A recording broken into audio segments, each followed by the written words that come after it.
Glenn Greenwald, journalist and author of Securing Democracy, My Fight for Press Freedom and Justice in Bolsonaro's Brazil. All right, Glenn, you have covered Washington politicians for a very long time. When you see these FEC reports come out, luxury dinners, limousines, and international junkets, does this strike you as unusual, or is this par for the course?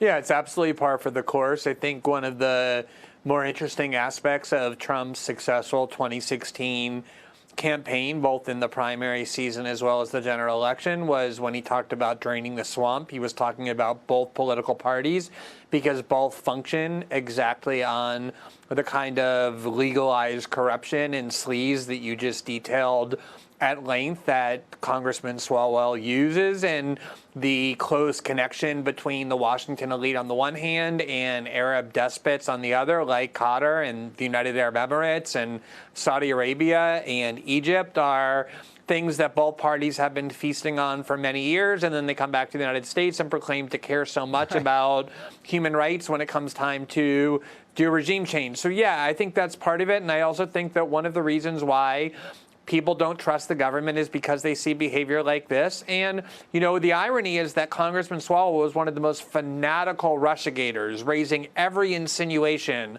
about any meeting with Russia that he could possibly think of. And yet he has all these connections to the Middle East that make it reasonable, using his standards, to ask those same kind of questions and cast that same kind of innuendo. And you use the word feasting, and figuratively and literally. You expect politicians to go to Washington. Some of them get small apartments, and some of them actually work really hard writing legislation. But it seems like others, the only reason they go into politics is for the free meals and to live a lifestyle they'd never, ever be able to afford doing anything else, because they really don't have the work ethic or the talent to pull it off. So you get international, all expense paid for junkets. And you get to stay at Ritz-Carltons and play golf and eat $90 sushi rolls, and everything is paid for by donors or lobbyists. Everything. And everything that's not paid for is paid for by us, the taxpayer. It's clear there's something going on, and you're right. If we had held him to the same standards as he'd held Trump to, there would be a lot of investigators looking into these overseas travels. I want to transition to some other corruption right now, because new details are emerging about the FBI's involvement in this plot, remember last year, to kidnap Michigan Governor Gretchen Whitmer. So the group accused of the plot claims the FBI orchestrated every aspect of the plan. And BuzzFeed has this article out: at least 12 confidential FBI informants, 12, assisted in this investigation into this extremist group, and some acting under the direction of the FBI. They took leading roles in the scheme. This Iraq war veteran, he was an informant, and he became so deeply enmeshed in this Michigan militant group that he became second in command there. And this longtime government informant from Wisconsin actually paid for the hotel rooms and for dinners just to get people to join this alleged plot. And this undercover FBI agent known as Red, he advised this militia group where to place the explosives, which they said were fake. And then there's the lead FBI special agent, this Richard Trask figure. He was the public face of this Whitmer case. Now, he was just arrested after being accused of jumping on his wife in bed and smashing her head against the wall. And this was over a dispute stemming from a swingers party. Quality people. So, Glenn, the people that are accused of this kidnap plot are claiming they were entrapped. Obviously, that's what they're going to claim. Anybody would claim that in a situation like this. But BuzzFeed's reporting that there's like twice as many FBI agents involved in this plot than there were plotters. Does this raise any suspicions with you?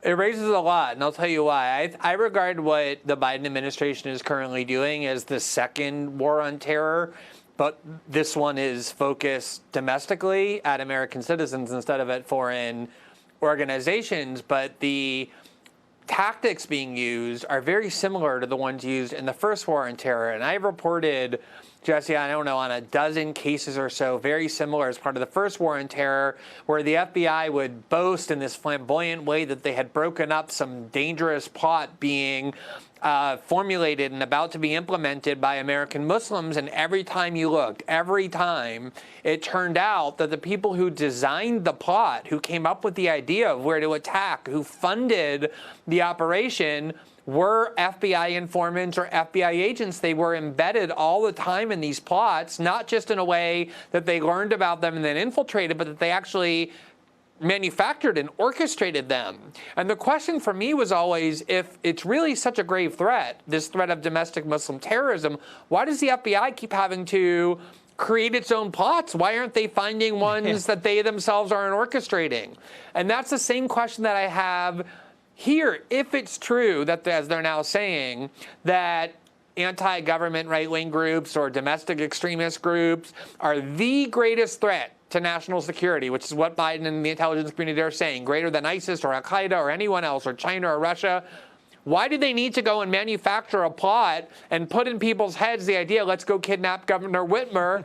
There should be tons of plots that they should be detecting. And that's what leads to then the question that people on your network, Darren Beattie at Revolver News, and others have asked, to the horror of the liberal sector of the corporate media, which is, well, what did the FBI know about the planning of the January 6th attack? How embedded were they in these groups? Because what happens is when these kinds of attacks happen, the FBI and the security state seizes on them to say, do you see? There's these grave dangers. We need more money. We need more power. We need more surveillance authorities in order to keep you safe. And so if they're the ones driving it, it leads to the question of what those motives are. Right. Is it about the headlines, or are they actually disrupting real and imminent plots? Now, real quick, I just want to play you the confrontation between Senator Rand Paul and Dr. Anthony Fauci over funding for the Wuhan lab. Run it. Dr. Fauci, knowing that it is a crime to lie to Congress, do you wish to retract your statement of May 11th where you claimed that the NIH never funded gain-of-function research in Wuhan? Senator Paul, I have never lied before the Congress. Microphone. Your microphone. Senator Paul, I have never lied before the Congress, and I do not retract that statement. This paper that you are referring to was judged by qualified staff up and down the chain as not being gain of function. Let me finish. You take an animal virus and you increase its transmissibility to humans. Right. You're saying that's not gain of function? Yeah, that is correct. And Senator Paul, you do not know what you are talking about, quite frankly.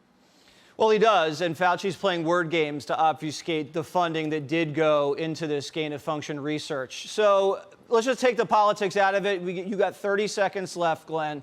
The only reason we're talking about this is because you have to find out what started this pandemic to prevent future pandemics. Am I wrong? Yeah, and the problem is that people like Fauci and those authorities spent a year basically prohibiting that question from being asked. You got kicked off social media if you wondered whether the COVID might have been released from a lab funded in part by the U.S. government. And now suddenly even the Biden administration says it's at least as plausible. And that's why these questions are so imperative to ask and why there's so much anger when they do get asked. Right. Well, Fauci's thrown up a ton of roadblocks, and that does not inspire any confidence. All right, Glenn Greenwald, thank you so much. Everybody go check out his book.